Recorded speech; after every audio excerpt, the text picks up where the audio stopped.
ઓમ તત્સત પરમાત્મા સદગુરુ મહારાજની જય. હવે આપણે જોઈએ ભક્તિની શક્તિ ભાગ નંબર 4. ત્રીજા ભાગમાં આપણે જોયું કે કંઈક ને કંઈક ધારણ કરવું એ અભિમાન છે અને દુઃખનું કારણે છે.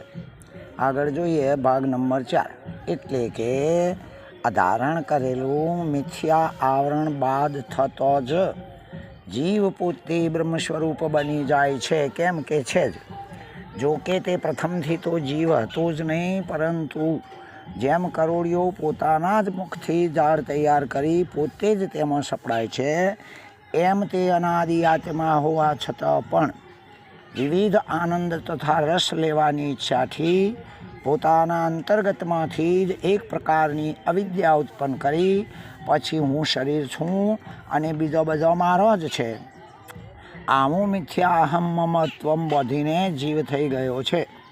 અર્થાત જીવદશા વળી બેઠો છે. પછી તો વિધવિધ કર્મો પેદા કરી સુખી દુઃખી થવા લાગ્યો અને 84 ચાકના મોચડે ચડી ગયો છે. તે સિવાય તેને બીજા કોઈએ પણ વાડ, તાર, દોરડા કે લોખંડથી બાંધ્યો જ નથી. દાખલા તરીકે એક છાપરીમાં જેમ એક ડોશી રહેતો હતો અને પોતાને સુંદર ગમતું એવું એક ઊંટનું બચ્ચું પાડેલું હતું. એ બચ્ચાને તેઓ છાપરીમાં જ ઘાસચારો કે પાણીની માવજત કરતો હતો, પણ થોડે થોડે તે બચ્ચું મોટો ઊંટ થઈ ગયો અને આખી છાપરી રોકવા લાગ્યો. પછી તો ડોશીને પથારી કરવાની પણ તકલીફ પડવા લાગી. પોતાનાથી તો આખું ઊંટ ઉપડે તેમ હતું જ નહીં અને બારણું પણ સાંકડું જ હતું. કોઈ સજ્જનને બોલાવી સલાહ માગી તો જાણવા મળ્યું કે બસ છાપરી પાડ્યા સિવાય કોઈ ઉપાય જ ન હતો.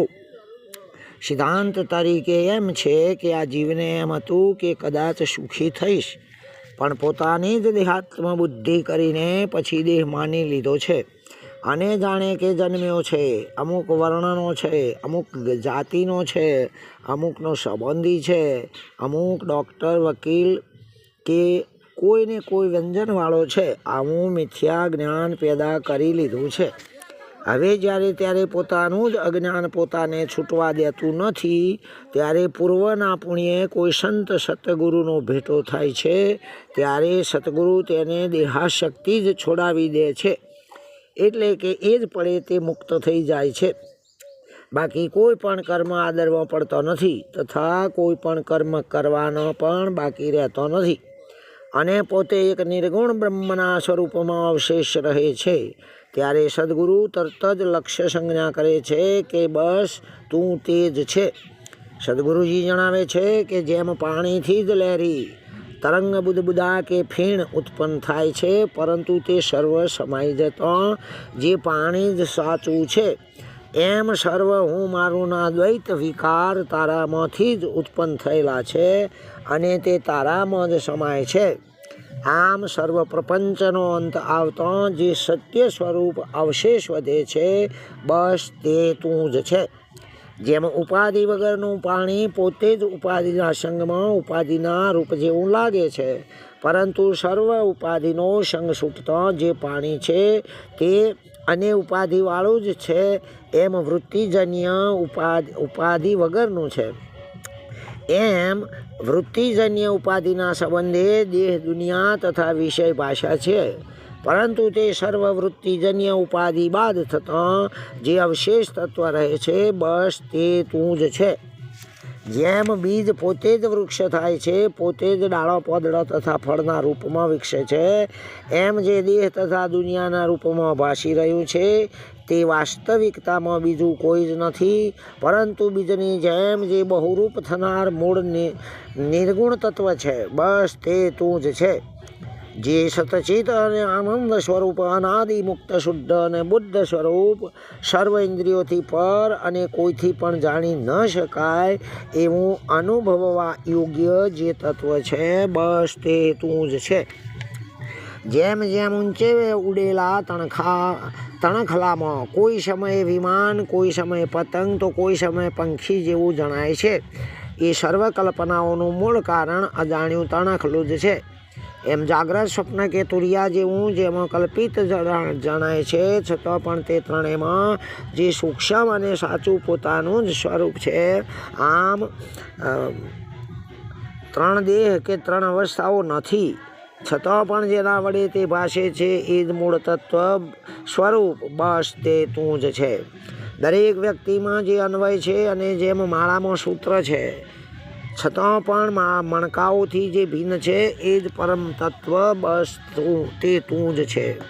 સર્વવેદો જેનું ગાન કરી રહ્યા છે એ જ પરમ તત્વ તથા ઋષિમુનિઓ જેનું ઓમકાર દ્વારા હૃદયમાં ધ્યાન ધરે છે, જે નેતિ નેતિ તરીકે ગવાય છે, જે આત્મ એવી સંજ્ઞાને પામેલ છે અને જે સર્વના અંતરનો સાક્ષી છે, બસ તે તું જ છે.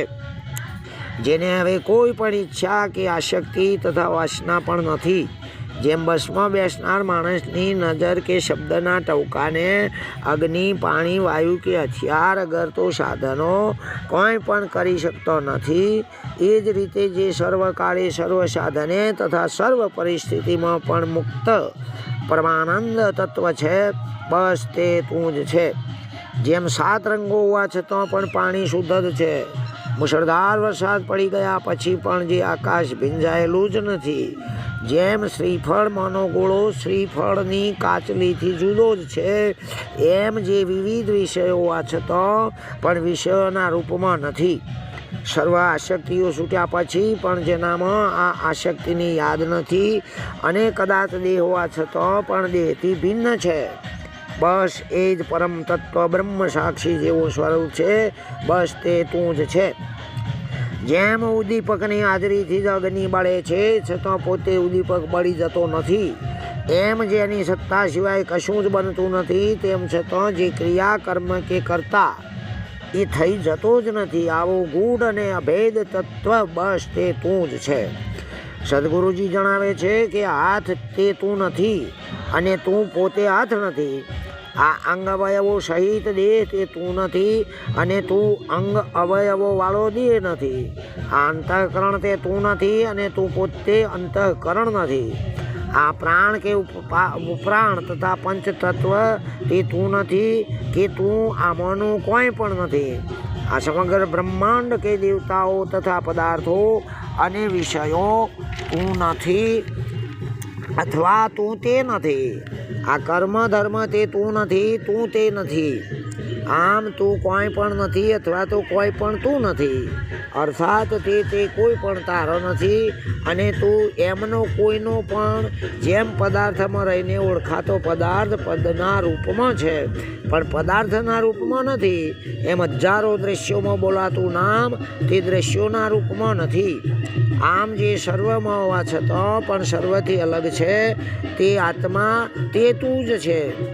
જે રામકૃષ્ણાદિનો પણ અધિષ્ઠાન ચૈતન્ય બ્રહ્મ, શિવ બ્રહ્માદિકનો યોગ પુણ્યશાળીઓનું પુણ્ય, સર્વ પર્વતોની અચળતા, જે તમામ જીવોનો જીવ, જે અનંત જન્મો તથા કારણોનો સાક્ષીભૂત, જે સર્વ આધારોનો આધાર અને આકાશના 4 લક્ષણો નિરાકાર, નિર્ગુણ, નિરાધાર અને નિર્લેપ એવો સદાય આકાશવત આત્મા તે તું જ છે.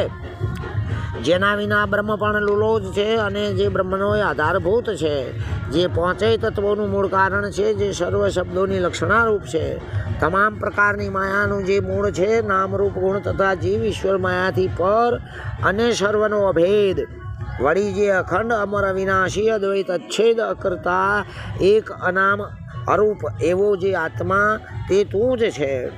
જે પરિબ્રહ્મ પરમાત્માથી અભેદ અને અભિન્ન રૂપથી રહેલો છે તથા નિર્ગુણ શિરગુણ બંને રૂપવાન તથા બંનેના સાક્ષી રૂપ, જે સર્વ નામ રૂપાત્મક જગતથી પ્રતિકૂળ સર્વ જ્ઞાનો તથા સાધનો કર્મો કે ફળનું મૂળ, જે દ્રષ્ટિથી જ દ્રશ્ય ઉત્પન્ન કરે છે અને દ્રષ્ટિથી જ પોતાનામાં લોપ કરી શકે છે, આવો જે દ્રષ્ટારૂપ આત્મા તે તું જ છે.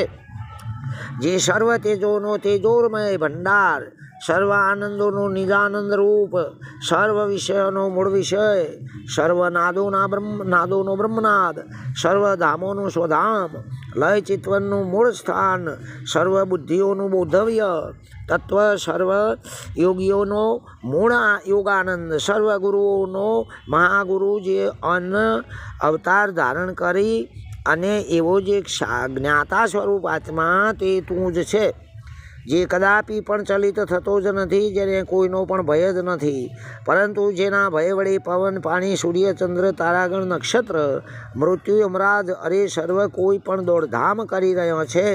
જો સૂર્ય પણ પ્રકાશી શકતો નથી, પણ જેની સત્તાથી સૂર્ય પ્રકાશવાળો થાય છે. જો ચંદ્ર તારાઓ પણ ફરકતા જ નથી, પરંતુ જેની સત્તાથી તેઓ અસ્તિત્વ ધરાવે છે. જો વીજળી પણ જઈ શકતી નથી, પછી તેને બાળી તો શકે જ ક્યાંથી? જે કોઈ પણ જાતના યોગ કે કર્મથી જાણવામાં આવે તેમ નથી, તેવો અગોચર એક આત્મા તે તું જ છે. આ તો જેમ ડોંગરને છળવાથી ચોખ્ખો અને તે ઉપરનું જે ફોતરું અલગ છે, એમ દેહ, મન, વાણી તથા સર્વ કોઈ પણ વ્યંજનોથી અલગ કલ્પિત તાદાત્મ ભાવ દૂર થઈ જતો જે સદાયનો અસંગી જ છે, જેનામાં સ્વગત, વિજાતિ કે સજાતિ કોઈ પણ સંબંધો ઘટતા જ નથી, એવો ત્રિગુણાતીત, એવો જે પિંડ બ્રહ્માંડનોથી પર જે આત્મા તે તું જ છે. ભાગ 4 પૂરો. ઓમ તત્સત. પરમાત્માએ સદગુરુ મહારાજનો જય.